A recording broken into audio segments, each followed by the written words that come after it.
the purposes of this little webinar is just to go through, quickly go through the Fortnite art direction, talk about that a little bit and break it down a little bit.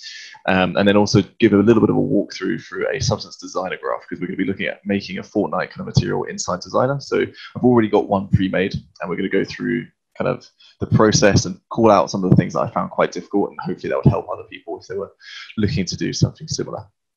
Really quickly to introduce, introduce myself. I'm not going to spend too much time on this, but just to give you a background, I'm a 3D and material artist working, currently teaching at Escape Studios. I've previously worked at a VR studio over in Shoreditch, working on some VR marketing experiences and also some massive interactive kind of Salesforce things, selling stuff in London, basically. And I was lucky enough to spend a lot of time making some designer materials and 3D modeling for those experiences, and also managing a bit of an outsourced team. So yeah, really cool job. But now I've been at Escape for about a year and a half, coming up to a little bit over a year and a half, and working as one of the games art team. Cool. So for those who aren't familiar, I'm sure pretty much everyone here is probably pretty familiar with what Fortnite is, but just in case there's a few people who aren't, Fortnite is a big battle arena. Well, now it's Big Battle Arena. It was originally a completely different game altogether, but it's now mostly known as a Big Battle Arena game developed by Epic. Yeah, it's pretty much taken the world by storm. It's one of the biggest games out there at the moment. And so it's really cool, interesting art style. And that's the reason why I've chosen it, is because I think it's quite a unique one. And it's got some really nice principles, which I think apply to a lot of stylized games. And yeah, it's a really good example of a stylized game. So what I've got here is a couple of screenshots from Fortnite. And on the right side, I've got some kind of just general sort of words and associations that I often feel, and I think a lot of people feel, when they're looking at this game. So first one being kind of fun. You can kind of just tell by looking at these four images. It's a very kind of just fun, light-hearted, happy game. It doesn't take itself too seriously. We've got like a hamburger head and a tomato head over here.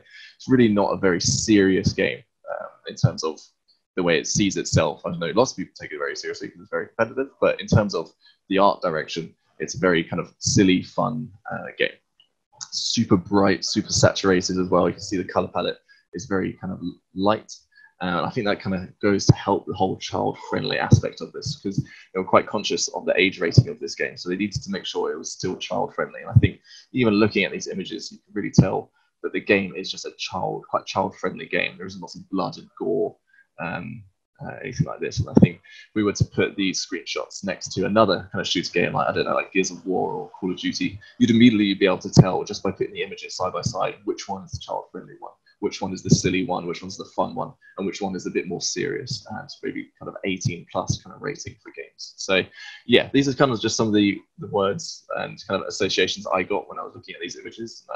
Hopefully you guys all kind of agree with this. Another one here as well, which is quite an important one for stylized games, is the exaggerated term. And this one, I picked this particular image here just because I think it talks about that quite well, shows that quite well. Not even just in the materials, but just in the silhouettes and the shapes of some of these doors, and these windows, and the kitchen countertops. You can see it's really exaggerated the shapes, the forms. This door is probably at least twice the size of what a real door in real life is. And that's probably partly gameplay reasons, but also because it really exaggerates that shape. It's not a straight line. You can see it kind of bows and bends outwards. And we're going to be looking at that and talking about that a little bit more when we look at materials. But yeah, these are kind of some of the things that hopefully will help make up the Fortnite art style. So in terms of sort of art direction, we're going to be specifically looking at materials, because that's just what we're kind of covering today. But I do think a lot of these principles still apply if you're doing props, or if you were doing characters, or if you're doing kind of foliage. Still very similar principles. It's just we're going to be focusing on the materials. And the material artist that I kind of based a lot of this research on is a guy called Tanguy. That was ArtStation. And yeah, this is where I got a lot of kind of these screenshots and this inspiration from.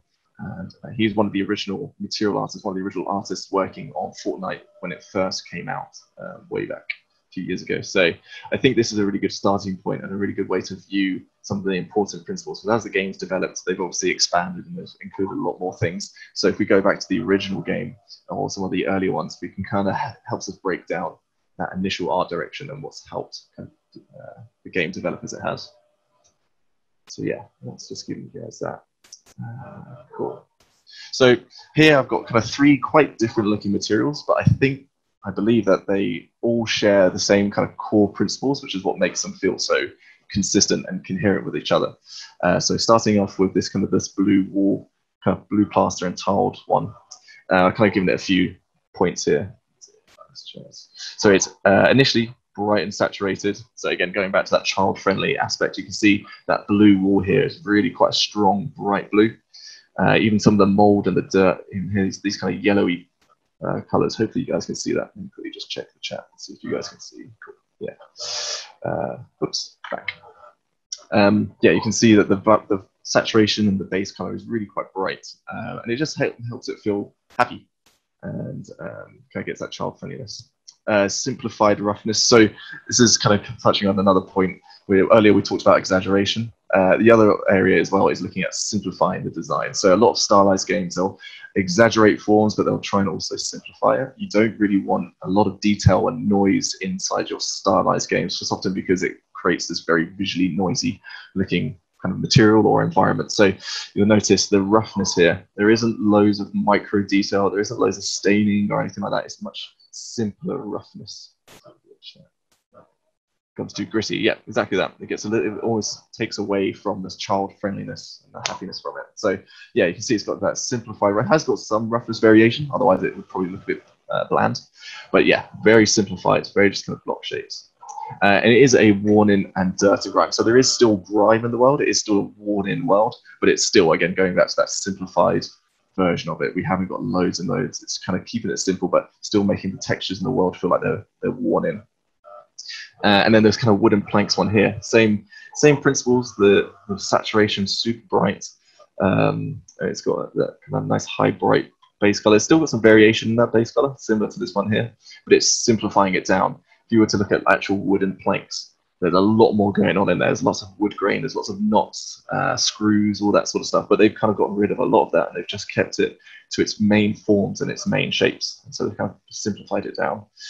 This is the first one as well where we talk about normal maps. So Fortnite does use PBR texturing. So they still use base color, they still use roughness, then they still use normal maps. So even though it's stylized, it still uses that physically based rendering workflow. And they're just trying to kind of take that workflow and make it fit their stylized game. So one way of doing that is the normal map is super simplified. There's actually pretty much not much going on other than the planks in the normal map. Maybe there's a little bit of kind of noise there in the normal map, but otherwise it's pretty much just the planks which are being added to the normal map. And so yeah, same principle for all the other materials. You really want to keep your normal map simplified so it doesn't get too noisy and it doesn't get too distracting for people running around.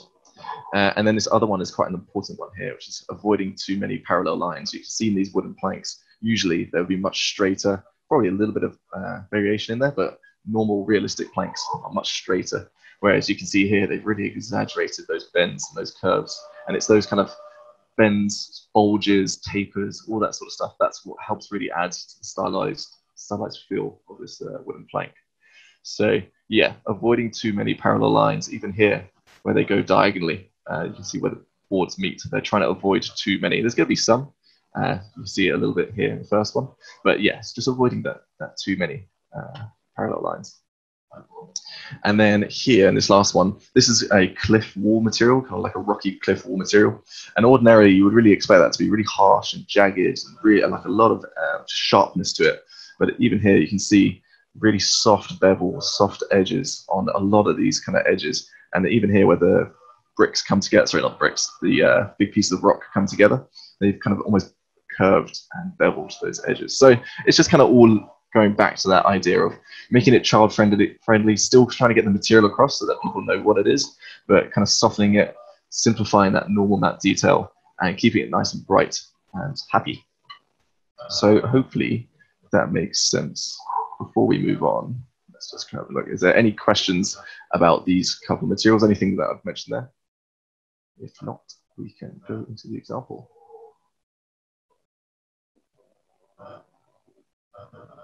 Cool. Okay, nice. So we'll have a look at the example. So what we're going to be looking at is a graph that I've already made, and it's based off of this first material here. I just felt like it was a really good example of all the kind of core principles of some of the materials that we're seeing in design. In Fortnite.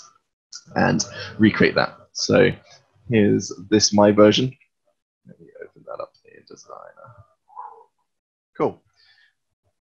So a couple of things. Overall, not a massively complicated designer graph compared to some of the ones that you often see out there, the super, super advanced ones.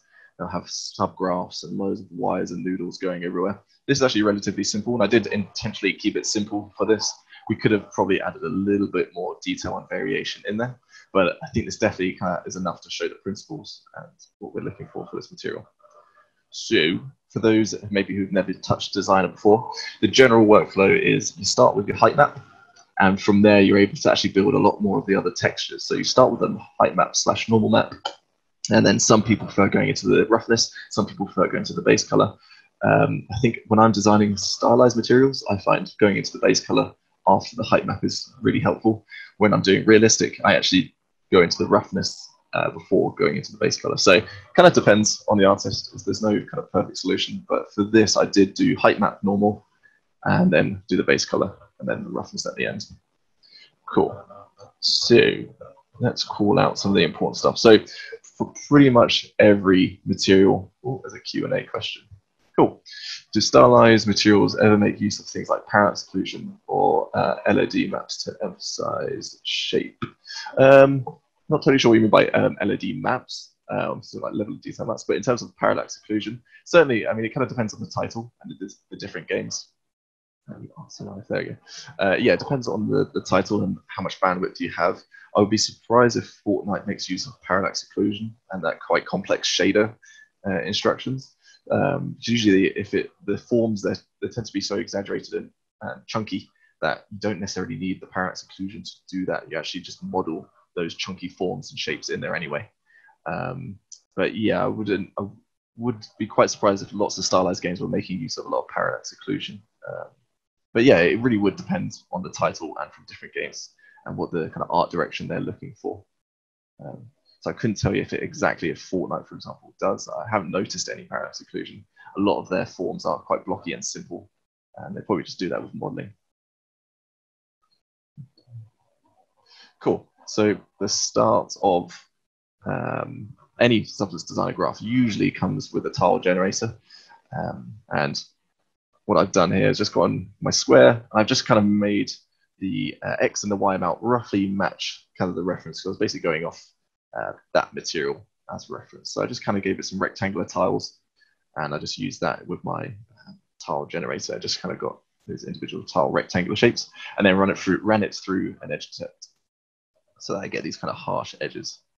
So the first hurdle we had with this particular material was getting these kind of diagonal lines. Often when you're working with tiles and edges and stuff like that, when you want to do a warp or a distort or something like that, and what often comes out is, if I quickly make a warp, actually, I'm going to use a directional warp because that's what I'm doing there.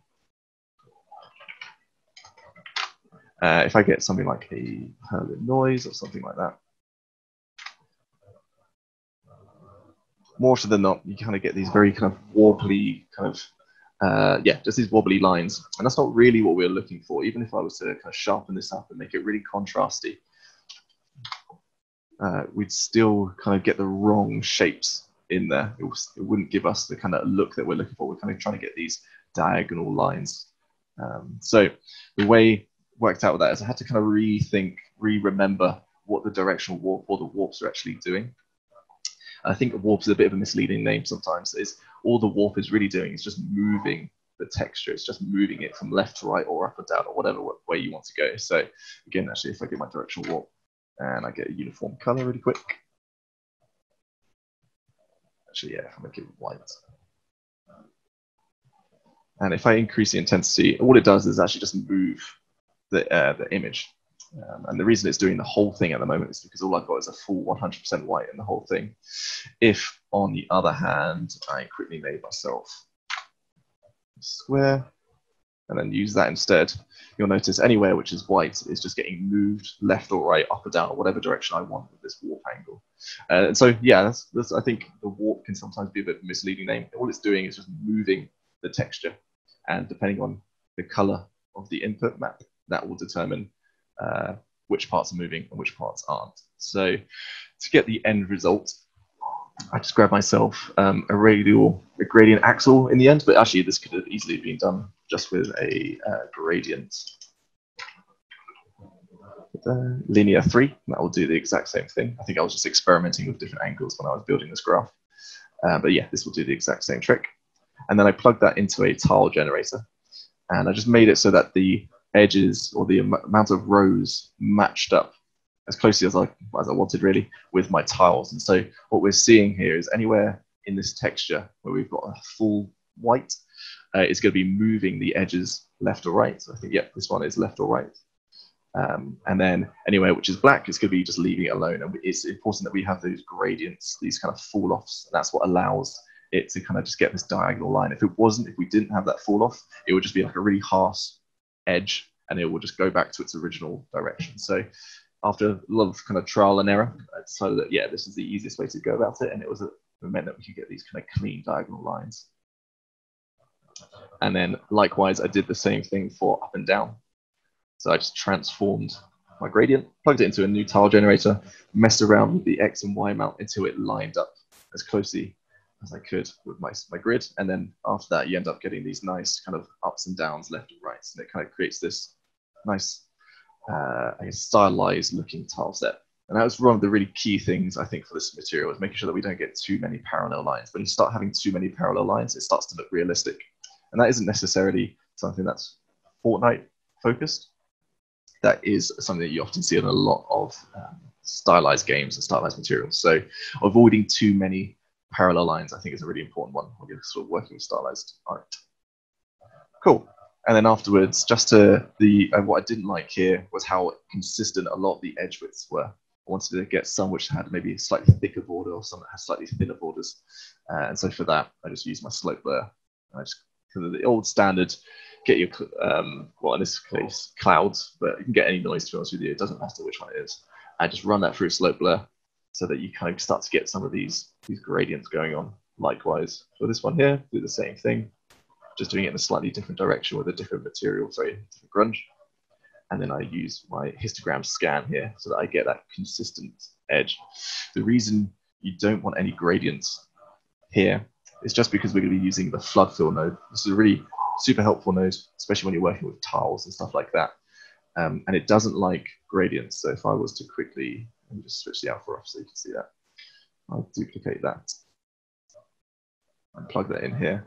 A lot of the time it will not be happy with gradients, and it's because it can't create these kind of nice islands, or maybe the islands won't overlap with your normal map very well. So when you're using flood fill, try and avoid too many gradients and keep it nice and sharp and contrasty. You can always add the bevels and all that sort of stuff back in afterwards. So that's what I'm doing here. Obviously, you don't want this to be in all that because it's going to be really, really sharp and very nice. So what you can do is just quickly blur it, levels it so you can get a bit more kind of contrast in there, and then blend it back on top of it itself. So if I wanted to, I have the control now to make it super soft tiles or really, really sharp tiles. So just by messing around with that blur HQ in my soften edge here, that's what's allowing me to design the bevel. So yeah, you can see there with no blur, too sharp, too jaggedy, doesn't look very good. Up it to 0.5. Yeah, there we go. We kind of get that bevel back, and it kind of brings it out of the normal map a little bit more. Cool. With the flood fill nodes, really, really nice nodes, these ones. You can get a whole load of list of nodes that come out of it. So you just need to plug in your mask into the flood fill, and then from here you can just search flood fill. And there's loads and loads of different nodes that you can use with these. Flood fill's color, gradient, grayscale, position, random, all that sort of stuff. In this situation, we're only actually using two, which is the random grayscale and the gradient. But that's just because it made sense. That's what we needed. So if you want to introduce these, so at the moment, it's just all of them are the same height, all pointing in the right direction, or the same direction. So use my random grayscale to add a bit of height variation in there, so that way not all the tiles are exactly the same height. And then also blend in this gradient, which means that some of the tiles are pointing one direction, some of them might be pointing up, some of them might be pointing down. And that's what allows us to get this kind of, where the normal map, you can see if I actually turn this all the way off, you can see now all the tiles are just pointing the same direction, and the highlight on top of those tiles is very consistent. If I add that back in, hopefully now, yeah, you can see, there you go. Yeah, you can see the normal map is really me making those tiles point forwards, left, right, back, all that sort of stuff. But yeah, gradient I think is really helpful for this particular material. It really adds to the stylization to it. Cool. And then from here, in the reference, I noticed a few cracks in the tiles. So that's pretty easy to do. It's a pretty well documented sort of effect that a lot of artists use. It's pretty much just creating a tile. I use a tile random, but to be honest with you, you could use a tile sampler or generator. Just want something with a bit of randomness in there. And then we use the distance node, which basically just looks at anything like these little dots, these little disks in this situation, and then just extends its edges until it meets the edges of another disk. And so it creates this kind of cell noise looking, I guess, noise, yeah. And then we warp it, give it an edge detect, add a little bit of blur so that it isn't a super sharp crack. And then we do a bit of slope blurring, and then we do a couple more histograms and blurs, just so that we can kind of get this bit more organic edge to it. One thing which might be, for people who have not used Substance Designer too much, one thing that you guys may not be aware of is often you really don't want particularly cracks. It's really unrealistic or really uninteresting when the cracks continue from one tile to the next. So let me just quickly disconnect that and turn that off. So yeah, you can see it really kills the illusion when you can really see the cracks just carry on from tile to tile to tile. It's not really how they work. They're usually just a single tile will crack and break. So what I'm doing here is I'm using a directional warp. Let me just bring this down a little bit. What I'm doing here is, yeah, grabbing a directional warp, and I'm taking my grayscale texture, this guy here. So that's because each tile gets its own grayscale value. And so what I'm essentially telling it to do is move this texture by a different amount for each tile. So if I whack it up to a really big number, say like 350, you'll notice each area where there's a new tile, it gets offset a slightly different amount. And that's all this directional warp is doing. It's just moving the texture a slightly different amount depending on this grayscale texture here. So areas which are black on this will get very little movement. Areas which are white will get moved a lot. And that's how you kind of get that different breaking, that different shape for the different tiles. And then we blend that in. I used a multiply. I did also have a texture for a mask. So again, using that grayscale node here, I used a histogram select. And this is really, really nice if you wanted to generate masks, because if I grab a new histogram select node, you can essentially just change the position and change the contrast. And you can basically just get loads of new different masks for the different tiles. You can decide just how many by changing the range and where they are. So this is a really easy way of getting a kind of new mask for your tiles. And that's why the flood fill node is actually super helpful, and it allows you to create a lot of cool effects and masks. So if I plug that in, it just meant that there wasn't loads of cracks going on. I just felt like there was too many going on. So I culled it back a bit by making my own mask. Then I add a transform node, but I'll explain why I did the transform node later. And so something I probably should have mentioned earlier is, let's just see if there's a chat. Oh yeah, the flood fill will help with the color variation between tiles later. Yep, you're totally right, Jasmine. We'll also use the this grayscale map. This also comes into play when we want to get color variation on the different tiles. Yeah, really helpful way of doing that as well. So one thing we should mention that is when you're dealing with a texture which has got lots of different materials. So for example, this has got a tile, it's got a couple of trims, it's got a plaster wall. Generally, it's nice to work with them separately, and then you can combine them later. So that's kind of what I've done here. I've created my tile height map, and then I've got my cylinders here, and then I've got my rectangular shape, and I will just blend them into the graph afterwards. And we use different masks and stuff like that to blend it easily. So yeah, the cylinders is super simple, just creating a gradient linear that has that kind of nice soft curve to it, transforming it and giving it a histogram scan so I can just sharpen it up a little bit. And then I blend them together so that I can get these kind of notches in between, just subtract. And if I wanted those notches to be stronger or weaker, it's just a matter of playing around with the opacity in my subtract there. Cool. And then that was a blend. I just simply max lightened. When you're blending height map information, try and use max lightens.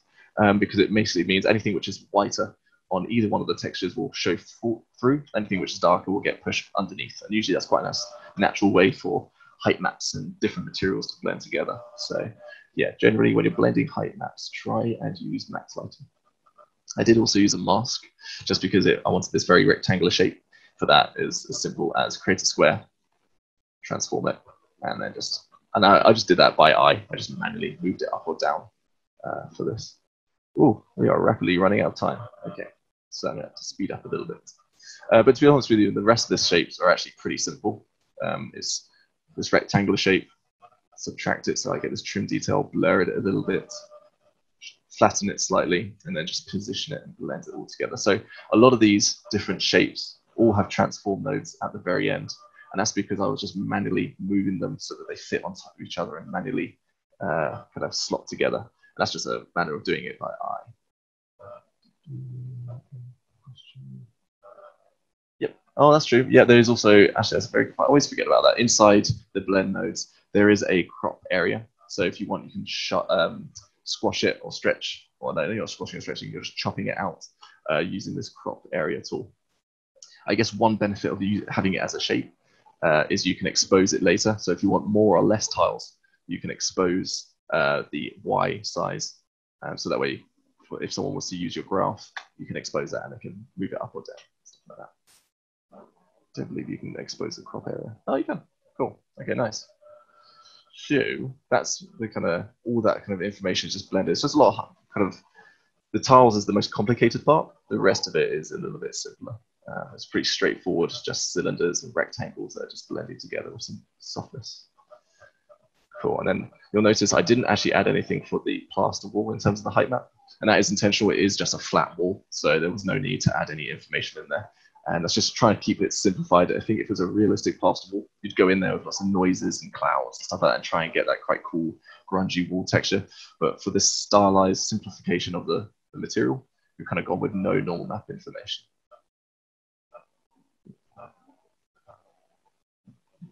Cool, so here's the kind of end normal map. You can see it's super simple. There isn't loads of detail. There's loads of high frequency detail. It's actually quite simple. So that is something I think is quite key. So if you're looking to make stylized materials, try and avoid too much noise, too much information going on, particularly the normal map, because it can just from afar particularly, just kind of create too much visual noise. Cool. So that's the normal map and the height map information. So the next key thing is the base color. And there's actually one technique in particular that I found really helpful when I was building this. So if I go back to the reference, hopefully you guys can see this. I think I can actually draw on this. Yeah, cool. So hopefully you guys can see in this particular material, you can see all the grunge here that they're using. It's actually very kind of contrasty and soft blobby shapes. There isn't much of a fall off. So maybe it would be easier to use this. There we go. So yeah, you can see the noise, the information, the color information, all that sort of stuff. It's actually really contrasty, but there's not a lot of fall off. If this was a real mold and dirt and all that sort of stuff being added to the plaster, you would expect there to be like a gradient. You'd expect there to be a fall off where it's kind of slowly absorbed into the wall. But in this stylized version of the game, it's very sharp, contrasty shapes, which are just blending at different opacities and different opacities, so you have that natural build-up. But yeah, you can see the actual shapes are very contrasty and blobby. So there's actually a couple of nice nodes, actually one particular node inside Designer that makes it really easy to get that effect. So for example, here, if I go to my base color wall, you can see I've just started with 2 different base color blues, and those were just eyeballed from the reference. And kind of just picked some that kind of blended nicely together. And what I did was I created, or grabbed a clouds noise, give it a little bit of warping. That's just because in general, you don't really want to use the same noises that you get out of the box. You always want to do something to them to warp them or distort them or blur them or do something so that it doesn't look exactly the same. Otherwise it can become a bit repetitive and people who use Designer will start to notice some of those repeating elements. An easy win as well is to change the random seed. You want to, particularly when you're using clouds, which is so common, try to change the random seed. You can change it to whatever you want, and it will give you a new version of that noise. So yeah, warp it a little bit, blur it, but it's this quantize grayscale node, which is what makes this effect, or makes it look like that kind of contrasty noise that we're seeing in the reference. So if I show you what it does, I grab a shape and grab that. If I plug this into a quantize, I think I pronounced that right. Quantize. What it essentially does is it forces it to have banding. It forces it to have steps. And you can control how many different steps it has with this number here. So if I increase this, you'll notice I'll get more steps and more kind of sharp gradients in between. Now, obviously, if you add loads, you kind of just don't see any effect of it. So for this, you do generally want to keep it a little bit lower, more around, not much higher than 15. Usually I haven't really gone much higher than, I think, 4 or 5. But yeah, 15 is usually the max when I'm doing this sort of stuff. And usually this is not really what you want. If you're dealing with realistic materials, this kind of banding can really break the illusion, break the material. But in this situation, it's actually a really nice way to get those shapes that we were seeing in the reference, where we've got those really high contrast, blobby shapes, which blend together on different opacities and stuff like that. So I use that extensively for the base color, a lot in the base color. So that's what's kind of getting me. It's quite subtle. You may not be able to see it. Maybe I'll bump it up for this. But yeah, that's how I'm kind of getting those shapes, those blobby shapes blending on top of each other. Back down again. And yeah, it's kind of a bit of a rinse and repeat when I'm building up this material. Try and get a few more color variations in there. Don't necessarily stick with just the blues. I've gone for slightly darker blue, starting to go into the purple sort of hues there. Again, just made a new texture, exactly the same node setup here. I've just done it with a different noise, and then use the quantize with a slightly different amount. And yeah, that's the key element here. And the reason I've used the blur is if I click on the blur, you'll notice it gets too sharp if you don't have that blur. So I'm using that blur to control just how blobby some of these masks are starting to look. Something like that. Cool. And that's some of the key things for this base color. To get the mold to start at the top, at the top and the bottom, all I did was grab a gradient linear, which has that kind of top and bottom, inverted it so that the white parts were at the top and at the bottom. And then I used a transform 2D just to squash it and push it into shape. Usually when you transform something in Substance Designer, if I grab a new transform 2D, if I squash it, you'll notice that the image will just keep repeating. So to stop that from happening, all the nodes inside Substance Designer have this tiling mode option up here. And by default, they're set to relative to input. So whatever is coming in from the left side, it will just inherit that tiling mode. In this situation, we don't want it to do that. So what we can do is set it to absolute and change it from H and V tiling, which is horizontal and vertical tiling. And we can just set it to no tiling. And that will mean we'll only get the one version. And that just meant that I wasn't getting loads of kind of grunge that might accidentally leak onto areas that I don't want it to. If you want to, you can also just set it to horizontal tiling and just vertical tiling, if that's what you're looking for. I think I've used that a few times when building other materials. So yeah, that's super helpful when we're kind of getting these very strict masks in particular places. And then just do a bit of a levels to sharpen it so that it isn't the full length of the wall, and then just blend over a few different grunges just to kind of get those shapes, because we want those feeling like it's leaking up and almost like bleeding up the wall or bleeding down the wall. And so to do that, just grab a few directional noises and just blend them together using different blend modes. I think here I've used add sub, here I've used add, and then just use the levels to kind of get those contrast levels back down. But you'll notice they all kind of still have that same quantized node at the end there, and that's just because that's how we're getting that effect of the sharp but kind of blobby looking masks and shapes and stuff like that. Just blending that together with a slightly different one. Cool. Nice. So that's the base color. And to be honest with you, there's not too much more to the base color, or actually to this material. It's that quantized node which makes it so easy to kind of get these shapes in there. What I did end up doing is actually just blending my height map.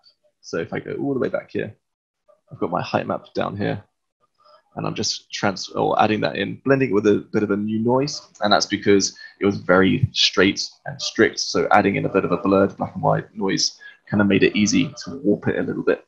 And it gave me a bit more interest in my base color. Then I run it through the quantize and just play with the levels and then use that as a mask. And that's how we're kind of getting some of that variation in color. We could have probably do it a couple more times, to be fair. This is a very kind of quick material, so there's still a lot of things that we could add to it. But yeah, this is just a really quick and dirty kind of way of getting that nice color variation inside your tiles. And then I just use a HSL. I find that really helpful when you're building your base color. If you're struggling to kind of get it perfectly with these two base colors, always try whacking in that HSL afterwards and just playing around. You've got to be really careful with it. Just a slight change of 0.02 can have a huge impact on your color value. So you've got to be really careful with it. But yeah, it can be a really nice way to just get that final fine tune like color in there. And then yeah, just like how I treated the normal map and the height information separately, I do the same for the base color. I treat them all separately, do them separately, and then I blend them all together afterwards using the masks and whatever you want to do, whichever one you want to use. Likewise, over here, I blend in my trim details and all that sort of stuff. Cool. And then I was a bit lazy. I did the quick and dirty way of creating a roughness map, which is grab your base color and plug that into a grayscale conversion. And actually, to be honest, the main reason I did that is because it actually already has all this really cool information inside the base color. So why not just use that and turn it into a grayscale and use your levels to control, invert it, and yeah, play with those values a little bit. And then I blended over one of those grunges again because I felt like I didn't have quite enough information in there. So I just wanted to blend it over a little bit more and get a bit more in there. So yeah, if you're looking to make a really quick and dirty roughness map and your base color information already has loads of information in there, or a lot of the information that you want, you can always do a grayscale conversion on it. There's no right or wrong way of doing things. It's just whatever gets you your effect or your look the quickest. That's usually what is best for production and keeps everyone happy. Cool. But yeah, that's kind of the main principles, the main things I found really helpful when building Fortnite materials. There's another example I have here. It's like a bit of a sneak peek into the second year stuff that we're developing at the moment. But here's another example of how we take a realistic reference photo. So here's just like a standard brick wall, and getting those principles, those stylized principles, and how we can apply it to even this. So here's some of the key focuses where fewer but larger bricks. So you can see overall there's just less bricks, and that helps with reducing the amount of noise in the texture. Simplifying the details, so there's a huge amount of kind of micro surface detail, cracks, all these kind of letters, hit numbers kind of scratched into the brick. So we kind of get rid of all of that. We just simplify it down to its really core, important shapes and forms. Again, avoiding too many parallel lines. You can see I've kind of tried to push and pull these bricks a little bit so that you don't get these perfect straight lines in between the bricks. Try and push them slightly. Saturated color, you can see it's a little bit brighter, a little bit more kind of happy looking than this one here on the left. But it's important still to maintain the reference color palette. So if you're trying to recreate a stylized version of a real image, do try and keep some of the key things that make it look like it. So in this situation, I found the white grout and just the really vibrant brick orange was the main things that really made it obvious that it was this material. So trying to maintain that material reference, color reference, I think is really important for this one.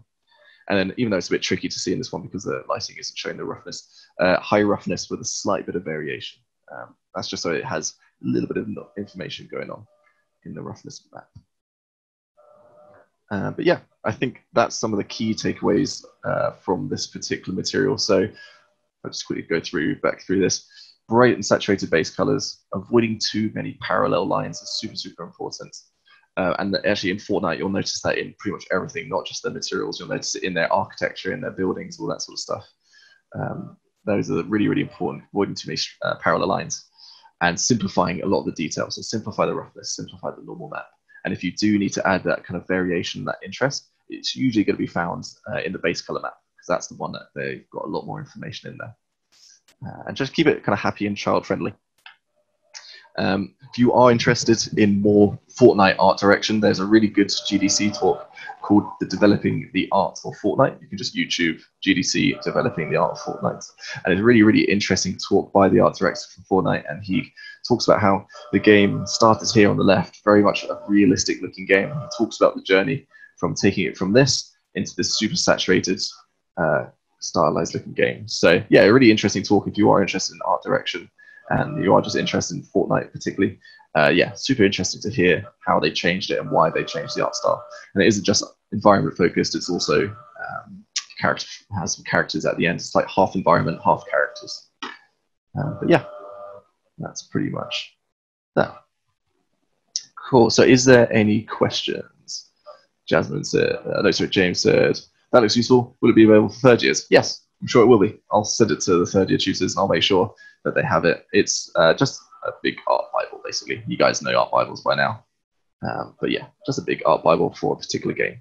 Nice. Thank you very much, guys. Thank you, Dania. Thank you for inviting me. Jordan. Bye, guys.